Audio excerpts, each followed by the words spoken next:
سے پہلے تو ہمیں یہ کانسیپٹ کلیئر کرنا چاہیے کہ ہم سب کو یہ علم ہو، ہم سب کو اس بات کا پورا محاکمہ اور دراسہ ہو کہ ہم اپنے بچوں کو کیا بنانا چاہتے ہیں۔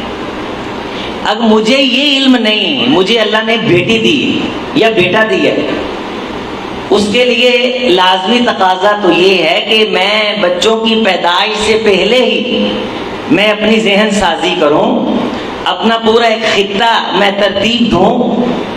چونکہ انبیاء کی جو دعائیں قرآن مجید میں اللہ نے ذکر کی ہیں، وہاں آپ کو یہ نظر آئے گا، ربی حبلی من الصالحین من لدنک ذریۃ طیبہ ہب لنا من ازواجنا وذریاتنا قرۃ اعین وجعلنا للمتقین، یعنی شادی سے بھی پہلے ایسی بیوی مانگی جا رہی ہے جو دینی معاملات میں اس بندے کی معاون ہو، اور پھر اللہ انہیں اولاد ایسی عطا فرمائے کہ وہ اولاد تقوی والوں کی امامت کا فریضہ سر انجام دے۔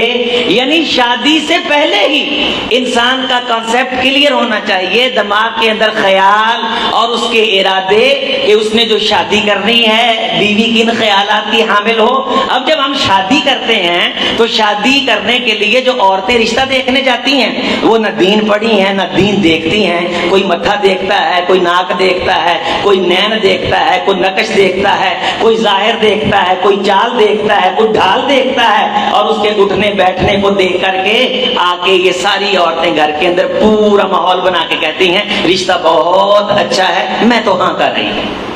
پھوپھی کی طرف سے آواز آتی ہے نہیں مجھے پسند نہیں ہے، ناک تھوڑا سا تکھا ہے۔ یہ ہے ہمارا بر صغیر کا رشتہ دیکھنے کا معیار۔ تنکح المرأة لأربع، اگر 4 چیزیں ہیں تو عروج کس کو حاصل ہے، امتیاز کس کو حاصل ہے، اختیار کس کو کرنا ہے، فاظفر بذات الدین، دین کو ترجیح، غلبہ دین کو۔ تو رشتہ جب دیکھنے جانا ہے بھائی، آپ کے ذہن میں اس وقت دین ہے، علم ہے، ایمان ہے، آخرت ہے، تو پھر دعاؤں میں یہ ہے ربی حبلی من الصالحین۔ یہاں لوگ فون کرتے ہیں جی 11 سال کا بیٹا ہو گیا، مجھے یہ بتائیے میں کیا بناؤں، اور مدرسوں کے طلباء یہ پوچھتے ہیں استاد جی میں نے درس نظامی کر لی ہے، اب مجھے بتائیں میں کیا کروں۔ اور اسلام کا مزاج یہ ہے، دین کا مزاج یہ ہے، شریعت کا مزاج یہ ہے کہ جس بچے نے دنیا میں آنا ہے اس کے لیے جو ماں لانی ہے، جو رشتہ دیکھنا ہے، وہاں ہی آپ کے ذہن کے تمام تر خیالات بالکل واضح ہونے چاہیے۔ شاہ ولی اللہ محدث دہلوی رحمۃ اللہ علیہ، یہاں معلوم نہیں نصاب کے اندر حجت اللہ ہے یا نہیں، حجت اللہ ہے تو آپ اسے سارا پڑھیں، دنیا کی رموز سمجھائیں گی، زبانی یاد ہونی چاہیے۔ آپ جس بھی محفل میں بیٹھیں گے انشاءاللہ دنیا آپ کی بات کو سنے گی اور آپ سے کچھ نہ کچھ سیکھے گی اللہ کے فضل سے۔ تو شاہ صاحب رحمۃ اللہ علیہ نے دل کے جو احوال ہیں، دل کی جو کیفیات ہیں، وہاں ایک چیز ذکر فرمائی۔ تھوڑی سی یہ بات اگر میرے بھائی اور خاص طور پہ میرے علماء مشائخ جو آج ماشاءاللہ دستار فضیلت اور سند اور یہ تکمیل کر رہے ہیں 7 سالہ درس نظامی کی، شاہ صاحب فرماتے ہیں کہ انسان کا جو سسٹم ہے یہ کام کس طرح کرتا ہے۔ وہ فرماتے ہیں کہ انسان جو جس محفل میں بیٹھتا ہے، جو سنتا ہے یا جو آنکھوں سے دیکھتا ہے، وہ چیزیں خیال بن کے اس کے ذہن میں اترتی ہیں۔ توجہ فرمائیے، جس محفل میں بیٹھے گا وہاں جو باتیں ہوں گی اور جو چیزیں آنکھوں سے دیکھے گا وہ خیال بن کے کہاں آئیں گی، ذہن میں۔ اس لیے لوہاروں کی مجلس میں بیٹھنے والا سناروں کے خیالات کی دولت سے مالا مال نہیں ہو سکتا۔ صحبت سالے ترا سالے کنند، ہم جنس با ہم جنس کنند پرواز، کبوتر با کبوتر باز با باز۔ اور پنجابی میں آپ جیسے کتنے سیانوں کا یہ قول ہے کہ میں چنگیاں کو بیٹھا میرے چوڑی بھول پائے، میں گندیاں کو بیٹھا میرے اگلے بھی ڈول گئے۔ تو جس مجلس میں آپ بیٹھیں گے، حضور علیہ الصلوۃ والسلام نے طلبا کو سب کو یہ حدیث طیبہ یاد ہے کہ صالح دوست کی مجلس اور سو جلیس الصالح جلیس السو، نافخ القید حامل المسک، جو اچھے کے پاس بیٹھتا ہے حضور کا ارشاد ہے وہ کستوری لے کے لوٹتا ہے، خوشبو لے کے لوٹتا ہے، پاک خیال لے کے لوٹتا ہے، پاک ارادے لے کے لوٹتا ہے، جذبے لے کے لوٹتا ہے۔ اور اللہ نے، میں نام لے دیتا ہوں چونکہ ہمارے طلباء کی مجلس ہے تو پڑھنا چاہیے، اگر آپ اسلاف کے ساتھ، فکر اسلاف کے ساتھ مضبوطی کے ساتھ منسلک ہیں تو آپ کو یہ خدشہ نہیں ہونا چاہیے کہ کوئی آپ کو اچک لے گا۔ تو امین احسن اصلاحی صاحب کی یہ کتاب ہے تزکیہ نفس، تو نفس کے تزکیے کے لیے خذ ما صفا ودا ما کدب، انسان کے مطالعہ میں بغلمونی، ہمہ جہتی ہمہ گیریت ہونی چاہیے۔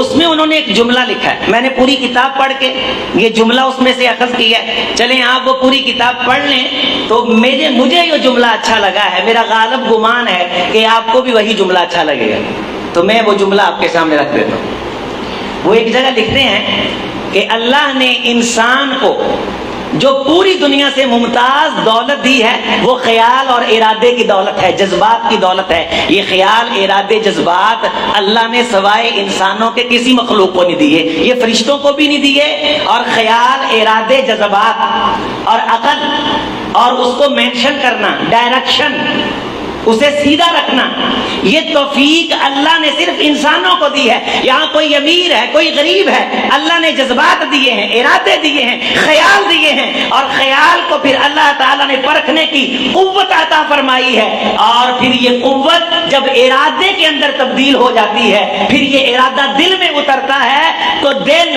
جسم کو حکم دیتا ہے، تو تمام اعضاء کو اللہ نے پابند کیا ہے۔ وہ دل کا کہاں مانتے ہیں؟ آپ کے پاس ارادے ہیں، خیال ہیں، جستجویں ہیں، اور آپ کے پاس سچی فکر اور سوچ ہے۔ یہ ایسی دولت ہے، اس جیسی دولت کسی کے پاس نہیں ہے۔ اب یہ دیکھنا ہے کہ یہ خیال کیسے ہیں، یہ ارادے کیسے ہیں، جذبات کیسے ہیں۔ اگر آوارہ بندوں میں، دنیا داروں میں، جہاں ہم بیٹھتے ہیں، جہاں سے یہ سیٹلائٹ کا سسٹم ہے، جہاں سے یہ چیزیں انسلاک کرتی ہوئی، ہلتی ہوئی ہمارے قلب و جگر میں اترتی ہیں، ہم نے یہ دیکھنا ہے کہ وہ مجلسیں کیسی، وہ محافل کیسے۔ اگر آپ سیاستدانوں میں بیٹھیں گے تو سیاست کی باتیں قلب و جگر میں اترے گی، جسم اس طرف چل پڑے گا۔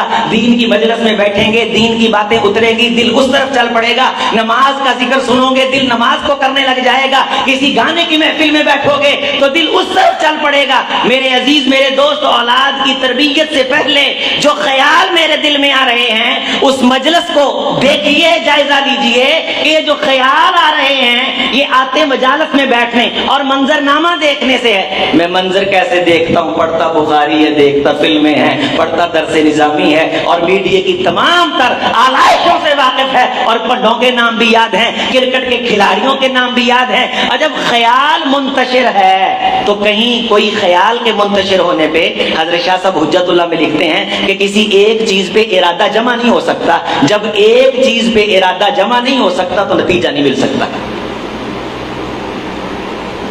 اللہ نے آپ کو ارادے دیے ہیں، آپ کو ایک بادشاہت دی ہے، آپ اس سلطنت کے حکمران ہیں، اس کے اندر خیال ہیں، خیال کی پاور ہے، جذبات کی قوت ہے۔ اور اقبال نے کہا ہے کہ نہ ہو طغیان مشتاقی تو میں رہتا نہیں باقی، کہ میری زندگی کیا ہے یہی طغیان مشتاقی، دلوں میں ولولے آفاق گیری کے نہیں اٹھتے، نگاہوں میں اگر پیدا نہ ہوں انداز آفاقی۔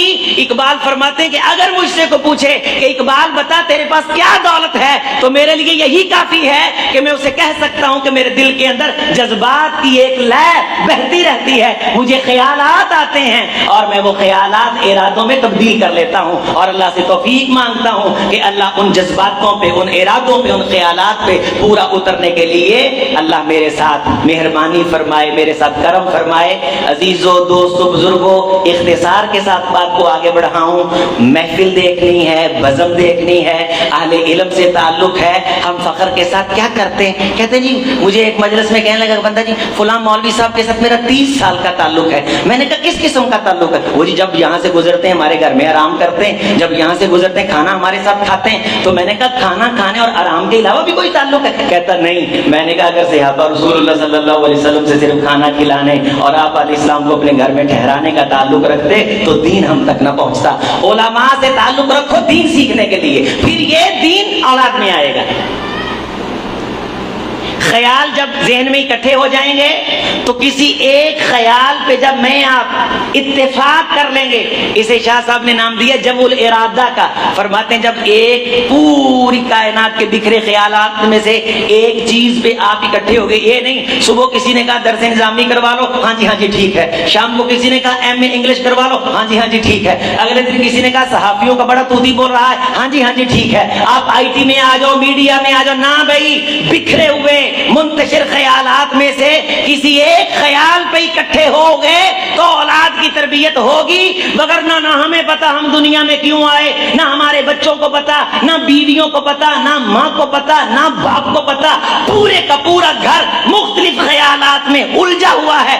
آئیے بیٹھیے, گھر میں جائزہ لیجئے, بچوں کے ساتھ میٹنگ کیجئے, بیویوں کو بٹھائیے, ماں باپ کو لے کر کے بیٹھیے, کوئی ایک خطہ خریدہ کھینچیے کہ دنیا میں آئے کیوں ہیں. یہ جو بچے رب دے رہا ہے یہ کیوں دنیا میں آ رہے ہیں؟ انسان آتا کہاں سے ہے, جاتا کہاں ہے, آنے کے مقاصد کیا ہیں, جانے کے مقاصد کیا ہیں؟ کہ یہ زندگی منفی تبصروں کے لیے ہے, جہاں بیٹھتے ہیں انجمنوں کے پرانے دکھ پھول لیتے ہیں. نیگیٹیوٹی ہے, حسد ہے, بغض ہے اور کھینچا تانی ہے اور چادریں کھینچی جا رہی ہیں. کسی مجلس کے اندر تو انسان کے دل سے کوئی خیال پھوٹے کہ یار اس لیے دنیا میں آئے ہیں. یہ نیگیٹیوٹی ہی رہ گئی ہے. کیا دنیا کے بارے ہمارے ذہن میں کوئی مثبت خیال نہیں اور ہمارے ذہن کے اندر کوئی مثبت سوچ نہیں؟ آئیے بیٹھ کر کے ان آوارہ خیالاتوں سے نکل کر کے اپنے خیالوں کی دنیا کو آباد کرتے ہیں, اچھے خیالات کی طرف آتے ہیں, اچھے بزم کی طرف آتے ہیں. آپ جتنے لوگ دوست و احباب آئیں, علماء مشائخ کے علاوہ, میں آپ کو یقین اور دعوے سے کہتا ہوں آپ جب اس مجلس سے اٹھ کر کے جائیں گے,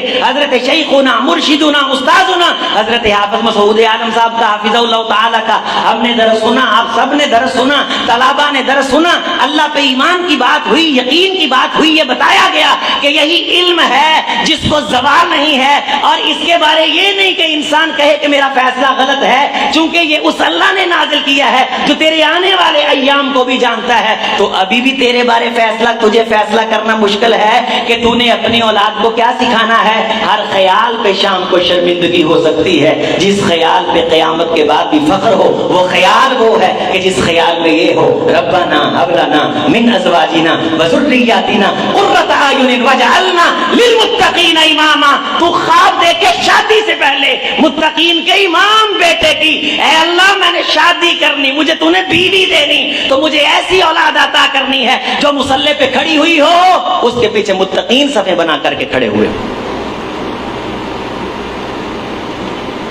یہ کوئی زندگی کا مقصد نہیں کہ بچوں کی زندگی ضائع کر کے 30 سال کے بعد 40 سال کے بعد پھر چوراہے پہ کھڑے ہوئے ہوں, ہم پوچھ رہے ہوں کہ مجھے بتائیے میں نے کہاں جانا ہے. ينتج الجمع الى محبت اللہ. شاہ صاحب فرماتے ہیں جب انسان پورے ارادے کو خاص کر لیتا ہے, خیال کو خاص کر لیتا ہے, تو ذہن پھر دل کی طرف وہ چیز ڈالتا ہے, دل اس کو قبول کر لیتا ہے اور یہ سسٹم کام کرتا ہے اور انسان کو نظر آنے لگ جاتا ہے. فرماتے ہیں کہ سچا ارادہ, سچا خیال وہی ہے جو اللہ کی محبت پیدا کرے. انسان پھر اس نتیجے پہ پہنچتا ہے کہ میں نے اپنی اولاد کو اللہ کی محبت سکھانی.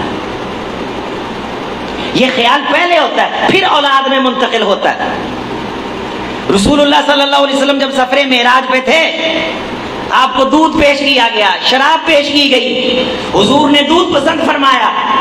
وہاں کہا گیا تھا آپ علیہ السلام کو پردوں کے پیچھے کہ اگر آپ شراب پسند کر لیتے, لے لیتے, غوت امت, آپ کی امت بھٹک جاتی. استاد والدین ساتھ پردوں کے پیچھے بھی برائی کریں, اولاد پہ اثر پڑتا ہے اور تنہائیوں میں مانگی ہوئی دعائیں رنگ لاتی ہیں. اولاد بہت بڑا سرمایہ ہے, اس سے بڑی دولت کوئی نہیں, اس سے بڑا خزانہ کوئی نہیں. اور دین اور دینداری اور دین کی دعوت اور دین کا علم, اس سے بڑھ کے کوئی میری آپ کی اولاد کی, میری اور آپ کی تربیت نہیں کر سکتا. رسول اللہ صلی اللہ علیہ وسلم آئی تربیت کرنے کے لیے، اور جن اصولوں سے حضور نے تربیت کی ہے ان اصولوں کو دین کہا جاتا ہے۔ شیخ نجیب اللہ طارق صاحب نے اپنی والدہ محترمہ کا ذکر فرمایا، اللہ ماں جی کی قبر روشن فرمائے۔ میرے عزیزوں، میرے دوستوں، یہ واقعہ حضرت شیخ کی زندگی کا ایک روشن باب ہے۔ امام شافعی رحمۃ اللہ علیہ، امام عبداللہ ابن مبارک رحمۃ اللہ علیہ، ماؤں کے خیال منتشر نہیں تھے۔ عبداللہ ابن مبارک رحمۃ اللہ علیہ فرماتے میری والدہ مجھے فجر سے پہلے اٹھایا کرتی تھیں، میں 7 سال کا تھا اور مجھے پوچھا کرتی تھی هل تريد ان تكون من اهل العلم، اے عبداللہ ابن مبارک ہے میرے بیٹے، کیا تو چاہتا ہے کہ تو اہل علم میں سے ہو جائے، اللہ کی پہچان حاصل کرنے والوں میں سے ہو جائے، اللہ کی معرفت حاصل کرنے والوں میں سے ہو جائے؟ اور عرب کا بڑا ممتاز گھرانہ، بزنس مین گھرانہ، روپے پیسے والا گھرانہ، یہاں باپ رات کو پیسے گنتے ہوئے سوتا ہے، صبح کو دکان کے خیالات لے کے اٹھتا ہے، تو میری اولاد بخاری پڑھنے کا خیال لے کے نہیں اٹھے گی بھائی۔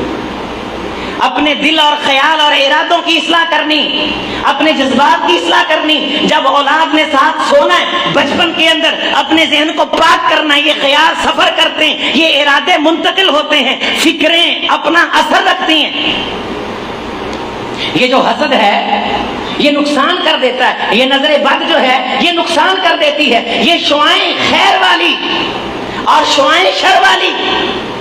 میں آپ نے اپنی اولاد کے آنے سے پہلے جو دل میں نیک ارادے رکھے ہیں، اگر نہیں تو ابھی سوچئے، ماں نے پہلے سے خیال رکھا تھا، بیٹے میں نے خوابوں میں دیکھا ہے کہ اللہ نے تجھے علم کی مسند پہ بٹھایا، میرے ارادے تیرے بارے ہیں، حل تريد ان تكون من اهل العلم۔ ماں کا کنسپٹ بڑا کلیئر ہے، تربیت کی جا رہی، سکھایا جا رہا ہے۔ بزنس بھی کیا، اور بزنس بھی اس لیے کروایا کہ بیٹے یہ دین سیکھنے والے جن کے پاس پیسہ نہ ہو، سرمایہ نہ ہو، بیٹے یہ پیسہ سرمایہ ان پہ لگانا ہے۔ عبداللہ ابن مبارک رحمۃ اللہ علیہ کے پیسے اور سرمایہ سے سفیان ابن عیینہ رحمۃ اللہ علیہ، سفیان ثوری رحمۃ اللہ علیہ، دیکھیے کہاں تک فیض پہنچا ہے، پوری زندگی دین حاصل کیا، دین پڑھایا، دین سیکھا، اور خوابوں خیالوں میں اللہ تعالیٰ کے دربار میں پیش کر کے اس کا بدلہ چاہا کہ قیامت کے دن میں کہاں کھڑا ہوں، میرا مقام کیا ہے۔ امام نوفل ان کے شاگرد ہیں، فرماتے ہیں عبداللہ ابن مبارک رحمۃ اللہ علیہ مجھے خواب میں ملے وفات کے بعد، تو میں نے پوچھا استاد جی اللہ نے آپ کے ساتھ کیا معاملہ کیا، ما فعل اللہ بک؟ تو مجھے عبداللہ ابن مبارک رحمۃ اللہ علیہ خواب کے اندر فرمانے لگے کہ بیٹے اللہ نے مجھے بخش دیا ہے، مجھے اللہ نے معاف کر دیا ہے۔ تو میں نے پوچھا استاد جی کس وجہ سے اللہ نے آپ کو معاف کیا؟ بڑی خدمات ہیں۔ عبداللہ ابن مبارک رحمۃ اللہ علیہ کا یہ جملہ ہی کافی تھا، لولا الاسناد لقال من شاء ما شاء۔ اگر سند نہ ہوتی لوگ دین کے اندر ملاوٹ کرتے، اگر سند نہ ہوتی لوگ جو چاہتے کہتے، اور اسناد دین میں سے ہیں۔ یہاں طلباء ہمارے مشائخ علماء اپنے آپ سے رسول اللہ صلی اللہ علیہ وسلم تک حدیث کا نسب پڑھ رہے ہیں۔ ہمارے قاری صاحب احمد میر محمدی صاحب حافظہ اللہ اپنی قرات کی سند حضرت رسول اللہ صلی اللہ علیہ وسلم تک پڑھتے ہیں جلسوں میں۔ اگر آپ نے سنی ہے تو بہت اچھی بات ہے، نہیں تو آپ کلک کر کے نکال لیجئے، یہ چیز مل جائے گی۔ اس روشن نسب کے ساتھ اگر میرے آپ کے بچے جڑ سکتے ہیں تو وہ دین کی فکر ہے۔ اور فرماتے ہیں عبداللہ ابن مبارک رحمۃ اللہ علیہ امام نوفل کو خواب کے اندر کہ اللہ نے بخشا کس وجہ سے، توجہ، برحلتی الحدیث، بیٹے کام تو آپ کی نظر میں بہت ہو سکتے ہیں لیکن حدیث کے لیے میرا ایک سفر اللہ کو پسند آ گیا، اللہ نے اس کو قبول کر کے مجھے بخش دیا۔ تو میں نے کہا کہ استاد جی مجھے کوئی نصیحت کیجئے۔ عبداللہ ابن مبارک خوابوں میں بھی، نیک لوگ خوابوں میں بھی شاگردوں کو، والدین خوابوں میں بھی آ کے کیا اصلاح کرتے ہیں، دین دیکھنا چاہتے ہیں، دین خیال، دین ارادے، دین جذبات، دین جستجو۔ اب ہمارے ذہن میں پہلے یہ خیال ہے بچہ دین پڑھے گا کیا کرے گا، دینداروں کی عزت نہیں ہے۔ ثم انصرفوا صرف اللہ قلوبهم فلما زاغوا ازاغ اللہ قلوبهم۔ ہمارے دین سے جب وہ منہ پھیرتا ہے ہم اپنے دین کو اس سے دور کر لیتے ہیں۔ آخر بھی دنیا بھی تو کچھ ہے نا۔ یہ جو مولوی صاحب میں باتیں کرتے ہیں، یہ بڑی بڑی جناب میری گاڑیاں جھوٹتے ہیں اور لوگوں کو کہتے ہیں سادگی سادگی سادگی، یہ پھر منفی پروپیگنڈے، یہ پھر تلبیس ابلیس کی۔ عبداللہ ابن مبارک رحمۃ اللہ علیہ امام نوفل فرماتے ہیں مجھے کہنے لگے بیٹے 3 بار فرمایا علیک بالقرآن، کتنی بار؟ 3 بار، علیک بالقرآن، علیک بالقرآن، بیٹے قرآن کو لازم پکڑو، یعنی اسے یاد کرو۔ دوسری بار مطلب یہ تھا اسے سمجھو، تیسری بار یہ تھا اس دعوت کو لے کے اٹھو۔ میں نے دیکھا ہے خواب کے اندر فرما رہے ہیں امام ذہبی رحمۃ اللہ علیہ سلام البلا میں یہ واقعہ لے کے آئے. میں نے دیکھا ہے یہاں قرآن کی خدمت والوں کو اللہ نے بڑی ہی عزتیں عطا فرمائی ہیں اور وہ بڑا اونچے مقام پہ ہیں. امام نافع رحمۃ اللہ علیہ ان کی والدہ اٹھایا کرتی تھیں. امام شافعی رحمۃ اللہ علیہ والدہ اٹھایا کرتی تھیں. امام شافعی فرماتے ہیں المنتظم میں، یہ بڑا ڈیٹیل کے ساتھ واقعہ ہے کہ میری والدہ میرا قرآن سنا کرتی تھی، مجودہ تھی، اور کہیں میری غلطی آ جاتی تو میری ماں رویا کرتی تھی. اب ماں جس وجہ سے روتی ہے تو بچہ اس چیز کو سمجھتا ہے کہ یہ چیز نقصان میں جا رہی ہے، میں نے اس سے بچنا ہے. امام احمد بن حنبل رحمۃ اللہ علیہ فرماتے میری والدہ فجر سے پہلے مجھے اٹھا کر کے مجھے حدیث یاد کروایا کرتی تھی، مجھ سے سنا کرتی تھی. امام کسائی رحمۃ اللہ علیہ فرماتے میری ماں مجھ سے قرآن سنا کرتی تھی، مجھے سورتیں یاد کروایا کرتی تھی. امام ذہبی رحمۃ اللہ علیہ خود فرماتے ہیں کہ مجھے میری ماں نے پڑھایا، میرے ساتھ حدیث کا مذاکرہ کرتی، مجھ سے سنتی. اور ابن حجر رحمۃ اللہ علیہ خود فرماتے ہیں کہ میرے والد تو یتیم پیدا ہوئے نا امام صاحب رحمۃ اللہ علیہ، تو میری بہن نے دین پڑھا تھا، اس کے خیالوں ارادوں میں دین تھا. وہ بچپن میں ہی تشجعنی، میری حوصلہ افزائی کیا کرتی تھیں، مجھے حدیثوں کے متن یاد کروایا کرتی تھیں. اور وہ فرمایا کرتے تھے کہ میں اپنی بہن کا صدقہ جاریہ ہوں. جب گھر کا پورا خیال دین والا ہوگا، یہاں تو خیال ایک ہے ہی نہیں، دین تو ہمارا صرف ثواب کے لیے ہے، ضرورت کے لیے نہیں. ہم کہتے ہیں جی ثواب ملے گا، یہ ثواب ایک اضافی چیز ہے، الگ سے چیز ہے. دین تیری میری ضرورت ہے، دین نظام ہے، دین گھر کے اندر زندگی گزارنے کا طریقہ ہے، دین تربیت ہے. اولاد کی سب سے بڑی تربیت یہ ہے کہ اولاد کے بارے خیال دین کے سوچے جائیں، اور اولاد آنے سے پہلے اللہ سے یہ کہا جائے ربی ہب لی من الصالحین. ابراہیم علیہ السلام چھوٹے بچے کو آباد کر کے آ رہے ہیں، اپنی اہلیہ کو کیا فرما رہے ہیں؟ انی اسکنت من ذریتی بواد غیر ذی زرع عند بیتک المحرم ربنا لیقیموا الصلاۃ. اللہ میں اس پہ آپ و گیا آبادی میں تیرا گھر بنا رہا ہوں، بیوی بچے کو اس لیے چھوڑ رہا ہوں تاکہ یہ کیا کریں، یہ نماز کے پابند بن جائیں. اور حضور کا ارشاد ہے 7 سال کے بچے ہو جائے تو نماز کا کہو، 10 سال تک ٹریننگ دو. اور دنیا لکھ رہی، سائنس لکھ رہی ہے، اب دنیا ریسرچ کر کے اس مقام پہ پہنچی ہے. رسول اللہ صلی اللہ علیہ وسلم نے ہمیں صدیوں پہلے بتا دیا کہ 7 سے لے کے 10 سال 3 سال کا دورانیہ بڑا اہم ہوتا ہے. آپ اپنی اولاد کے، ابن خلدون نے تو دنیا کے تجربات کی روشنی میں لکھا ہے نا کہ جو چیز بچپن کے اندر اولاد پہ غالب آ جائے شاب علیہ، وہ پھر پوری زندگی غالب رہتی. 7 سال سے 10 سال تک نماز کا خیال، اللہ کی بندگی کا خیال، اور 10 سال کے بعد ذہن میں یہ بھی ہو کہ اگر میرے بیٹے نے نماز نہ پڑھی تو اس کو مارنا اللہ کے رسول کا حکم ہے، لہٰذا میں مارنا نہیں چاہتا، میں اپنے بچے کو سزا نہیں دینا چاہتا، تو میں 7 سال سستی نہ کروں. 3 سال کا پیریڈ باقاعدہ نماز کا اہتمام. میرے آپ کے سمیت کتنے ہم، اللہ نے ہمیں بھی بچے دیے، اولادوں والے ہو گئے، سارے خیال بھی سوچے، ارادے بھی سوچے. بیٹی دی اللہ نے 7 سال کی ہوئی، میٹنگ بھی کی اور پورا سسٹم گھر کا ڈائلاگ بدلنے کی کوشش بھی کی. دین گھر کے اندر آئے، ڈائلاگ کے اندر آئے، خیالات کے اندر آئے، جستجو کے اندر آئے، ارادے کے اندر آئے. پوری ایک جنگ ہے جو لڑنی پڑ رہی ہے، لیکن پھر بھی اس کے باوجود سستیاں ہو جاتی ہیں. وہ جی یہ بھی کرنا چاہیے چونکہ چلتا ہے، یہ بھی ہونا چاہیے چونکہ چلتا ہے. ہم تو اپنے گھروں کے اندر، اپنے ماحول کے اندر، خاندانی روایات کے اندر ہم ایسے پھنسے ہوئے ہیں کہ اللہ تعالیٰ کی ذات ہمارے حالات پہ رحم فرما دے. وہ اتنا بھی دین نہیں ہونا چاہیے، اتنا بھی دین کیا آپ نے لگا رکھی ہے. اور پھر جب ہم جیسے لوگوں کو لوگ دیکھتے ہیں کوئی ایسی بات جس سے ان کو کوئی نہ کوئی ہوا مل سکتی ہے کہ وہ دین کے خلاف ہے، اس کو پھر وہ بڑا اچھالتے ہیں اور لوگوں کو کہتے ہیں دیکھو بھائی، اوروں کو نصیحت کرتے ہیں اور خود یہ میاں فضیحت بنے ہوئے. وہاں بھی ہمیں یہ سوچنا چاہیے کہ اگر اس نے غلطی کی ہے یہ بھگتے گا، کم از کم میں تو اپنی غلطی سے بچ جاؤں. میرے دوستوں، میرے بزرگوں، میرے نوجوانوں، میں عامت الناس کا خاص طور پہ لحاظ کرتے ہوئے اپنے بزرگوں کا ان کی مناسبت سے اپنی بات کو مکمل کر رہا ہوں، اور یہ میں نصیحت کر رہا ہوں کہ ہمیں اپنے بچوں کے بارے یہ سوچنا ہے کہ میرا بچہ قیامت کے بعد کہاں کھڑا ہونا چاہیے، دنیا میں کہاں کھڑا ہوگا، کہاں پہنچے گا. اس کے لیے وہ واقعہ کافی ہے. عمر ابن عبدالعزیز رحمۃ اللہ علیہ جب گئے تو روایات میں آتا ہے، تاریخ میں 18 دینار ٹوٹل چھوڑے تھے. 9 دینار کفن دفن پہ لگے، 9 دینار بیٹوں میں تقسیم کیے گئے، 12 بیٹوں میں. اور ہشام بن عبد الملک اس کے بھی 12 تھے. اتنا سونا چاندی گھوڑوں خچروں پہ لاد لاد کے تقسیم کیا گیا.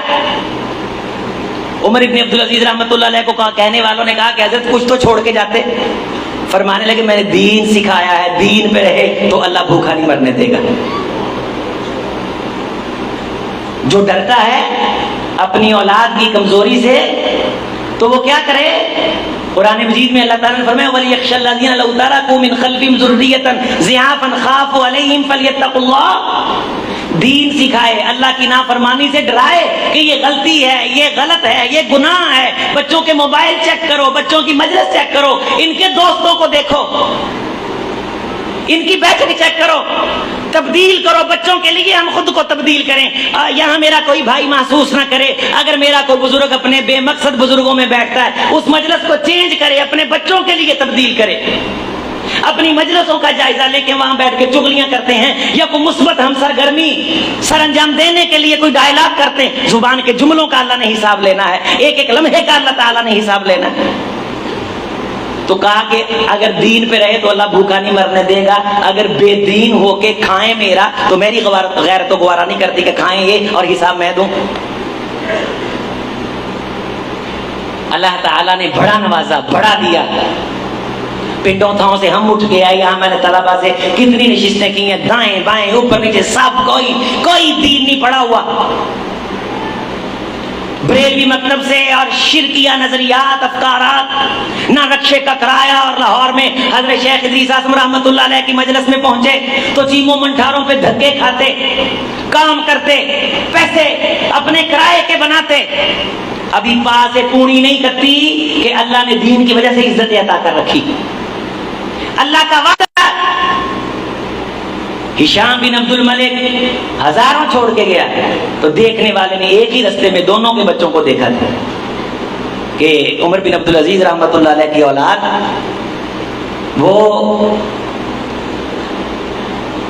100 گھوڑا سامان گلائی میں واقعی بول گیا. 5 منٹ اوپر ہو گئے, یہ آخر دعوانا کرنے والا ہوں بس. چلے اب جو رہ جائے گا وہ ذمہ دار اس کے لیے ہے. 100 گھوڑا سامان کا لاد کے خرچ کیا اور اسی رستے میں دیکھنے والے نے دیکھا کہ ولد من ولد ہشام بن عبد الملک یسألون الناس فی الطریق. اسی رستے میں ہشام بن عبد الملک کی اولاد جو اتنا بڑا حکمران تھا کہ بادل کے ٹکڑے کو بھی مخاطب کر کے کہتا تھا کہ جہاں برسے گا زمین میری ہے, اس کی اولاد اس رستے میں بھیک مانگ رہی تھی. تو میں آپ نے اپنی اولاد کے لیے خیال اور خواب کس کے دیکھنے؟ دین کے, اور جامعات کے ساتھ کھڑا ہونا انشاءاللہ. اپنی کوششیں, اپنے ذہن, اپنے خیال, اپنے ارادے, مشورے اور اپنے گھر کے اندر باقاعدہ بجٹ تشکیل دیں. جتنا ہو سکتا ہے ان اداروں کے ساتھ تعاون کریں ہم سب. اللہ تعالیٰ مجھے معاف فرمائے. میں مشائخ سے دستبستہ معذرت کر لیتا ہوں جو میں نے چند منٹ اوپر لے لیے. اللہ تعالیٰ قبول فرمائے. کو کمی کوتاہی ہوئی اللہ صرف نظر فرمائے, اور جو کوئی بہتر بات ہوئی اللہ تعالیٰ اسے قبول فرمائے. اس مادر علمی جامعہ کو, ہمارے اس مرکز کو اللہ تعالیٰ تا قیامت آباد فرمائے, شاداب فرمائے. بڑی توجہ کے ساتھ, دھیان کے ساتھ بیٹھیں. طلبا کے حوصلہ افزائی کے لیے بیٹھیں. حضرت قاری صاحب کا بہت ہی انشاءاللہ تعالیٰ تربیتی خطاب ہوگا. اللہ تعالیٰ سب مشائخ علماء کی حفاظت فرمائے.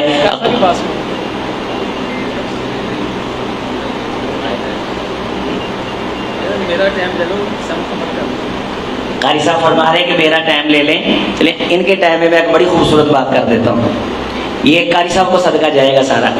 حافظ عبدالعظیم صاحب نے یہ نوٹس لگایا تھا کہ داخلے پورے ہو گئے, تو میں قاری صاحب کی وساطت سے آپ سے وعدہ کر رہا ہوں کہ 5 بچوں کا 7 سال کا خرچہ میں قبول کرتا ہوں. 5 بچوں پہ 7 سال میں جو لگے گا, 7 سال کا کورس ہے نہیں, 8 سال کا, سال تک اسی پالو, 7-8 سال کا 5 طلبہ میں آپ صاحب سے گزارش کروں گا, قاری صاحب سے گزارش کروں گا کہ اس بات کو تھوڑا سا آگے بڑھا کے اس مجمع کی وساطت سے آپ صاحب کے سامنے یہ بات رکھ دیں کہ آپ 5 بچوں کو, جو میں اپنی طرف سے کہہ رہا ہوں, وہ 8 سال میں جتنا خرچہ ہے میں اکٹھا دوں گا انشاءاللہ. چونکہ اسباب وہ فرما رہے تھے کہ حافظ صاحب بڑے منظم قسم کے مرتب ذہن کے انسان ہیں, اور بڑی ترتیب سے چلتے ہیں. اور میں نے آپ صاحب سے یہ گزارش کی تھی ایک واقعے پہ، ایک موڑ پہ، کہ آپ صاحب یہ دنیا نہیں، آپ تو ان لوگوں میں سے ہیں کہ جن کے ساتھ تو ہمارا مرنے کے بعد بھی اکٹھے رہنے کا خیال ہے. ہم نے تو ابھی سے ذہن میں جن لوگوں کے ساتھ وہاں رہنے کا اللہ تعالیٰ سے اپیلیں اور درخواستیں کی، آپ تو ان لوگوں میں سے ہیں. اب تو وہاں تک آپ کے ساتھ جانا چاہتے ہیں. تو وہ بہت منظم اور مرتب قسم کے ذہن کے آدمی ہیں ماشاءاللہ. اللہ تعالیٰ ان کو صحت و عافیت والی ایمان والی زندگی دے. تو اس سال کے ایڈمیشن میں حافظ صاحب 5 بچوں کا داخلہ اور کر لیں، آپ بھی کروا دیں، یا جو ہو چکا ان میں سے کسی کی ذمہ داری اٹھا لیں. میرے خیال کے مطابق 10,000 روپیہ اگر ایک بچے پہ مہینے کا خرچہ آتا ہے تو ایک سال کا کتنا بنتا ہے؟ 1,20,000. تو 5 کا کتنا بن گیا؟ کیونکہ میں بھی مدرسوں کے ساتھ ہی وابستہ ہوں، ہمارے پاس بھی طلبہ پڑھتے ہیں، تو تھوڑا بہت ہمیں محسوس ہے، پتہ احساس ہے اس چیز کا. تو اللہ تعالیٰ سے دعا ہے، یہ دیکھیں جی قاری صاحب نے ماشاءاللہ جو اپنے وقت سے یہ دیا، تو وہ اللہ نے انشاءاللہ 8 سال تک پھیلا دینا ہے. آخر دعوانا الحمدللہ رب العالمین.